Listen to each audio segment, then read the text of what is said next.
Good afternoon, everyone, and welcome to our EGM Securities update. We had a holiday yesterday. It was our Moi Day. And as I sort of sat at home, Calvin, and I was looking at what's going on, it looked as if the markets actually became very skittish, a big sell-off, I noticed, and you're going to take us through that. It reminded me of a song from Hotel California, which is about, you're running for the door and you can't get there, and it seems to me everyone is beginning to panic a little bit. Let's start with the S&P, because really this has been rock solid. Sure. But I saw that Trump made some quite intemperate comments. He said he didn't agree with what the Fed was doing.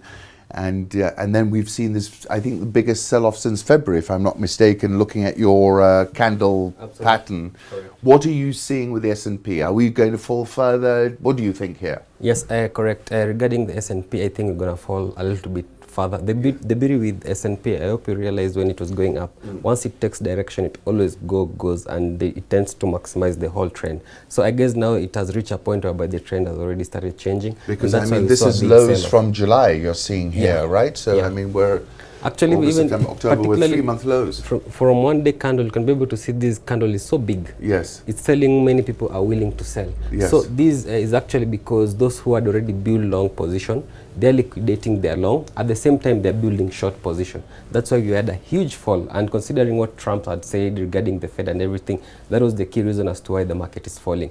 Generally, apart from the S&P, also you'll see on the Nikkei, the same scenario happened. This is the NASDAQ. Yeah. So you see the same scenario. It fell big time. Yes. So for me, I guess for all the stock indices right now, be bearish. Yes. As long as it's trading below the moving average. So we're back to July low here on the NASDAQ. I mean, what I was looking at also, Calvin, was some of the FANG stocks, Facebook, Apple, all these, the social media stocks. And I was remembering that presentation by Ben Robson, where he was very bearish. And actually, they have really capitulated. So you're seeing that in the NASDAQ. Would you sell here, or would you be looking for a kind of rebound before you were to resell it? For me right now, for those who had missed this move, I'll still hit sell. Okay. For me, I always say just follow the market. Whatever the market is doing, never do anything against the market. I do not see any candle here telling me that the market is going to go up. So I'll be risking a lot going long. So I'll hit anywhere in between short.